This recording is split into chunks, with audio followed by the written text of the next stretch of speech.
চেষ্টা করে দেখো কি করে ডিভোর্স পাও, আমিও দেখে নাও। তুমি আমাকে চ্যালেঞ্জ করো না, তুমি কিন্তু আমার কোনো খুঁত ধরতে পারবে না। তুমি আমার এমন কিছু বার করতে পারবে না যার জন্য আদালতের মনে হবে যে আমি দোষী। করে যাও, তুমি চেষ্টা করে যাও। আমি ভদ্রতা করে তোমার সঙ্গে মেটাতে চেয়েছিলাম, কিন্তু তুমি ভদ্রতা চাইছো না। তুমি যখন লড়াই করতে চাইছো তখন করো, লড়াই তুমি করো।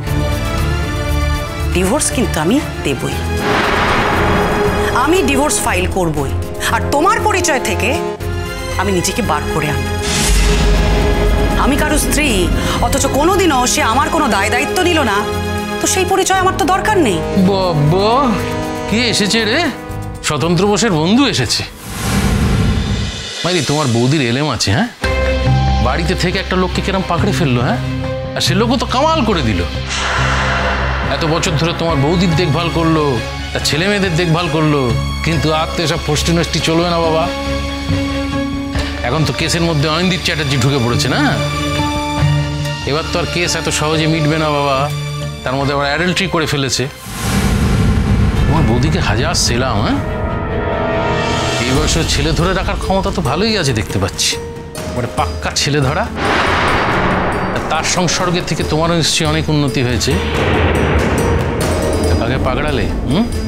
নোংরা লোক একটা। আমি তোমাকে এসব প্রশ্ন করেছি? এই, আমার 14 গোষ্ঠীতে কেউ বলতে পারবে না আমি কোনো মেয়ের দিকে তাকিয়ে কথা বলি। মেয়েদের দিকে তাকাবে কি? তুমি কোনোদিনও কোনো মেয়েকে সম্মান করেছো?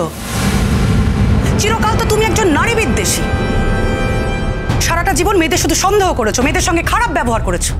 তোমাকে আমি চিনি না। মেয়েরা অসম্মান করার যোগ্য, তাই করেছি এবং সারা জীবন করব। শোনো, তোমার মা না একদিন কুল বংশ সবকিছু ছেড়ে তোমাদের বাড়ি ছেড়ে চলে গিয়েছিলেন। সেই জন্য তুমি প্রত্যেকটা মেয়েকে তোমার মায়ের জায়গায় বসাও। পৃথিবীতে সব মেয়ে কিন্তু তোমার মায়ের মতো নয়। পৃথিবীতে আমাদেরও মতো কিছু কিছু মেয়ে থাকে যারা সারাটা জীবন নিজের সন্তানের জন্য জীবন পাত করে দিতে পারে। আর শোনো, তোমার মতো ছেলে না বিয়ে করাই উচিত হয়নি। যে ছেলের মনের মধ্যে মেয়েদের প্রতি এত অশ্রদ্ধা, এত ঘেন্না, এত সন্দেহ, সে যে কেন বিয়ে করেছিল সেটাই আমি বুঝতে পারি না। তুমি তো শুধু শুধু আমার জীবনটা নষ্ট করলে। আমার মায়ের সম্পর্কে আলোচনা করার অধিকার তোমাকে কে দিয়েছে?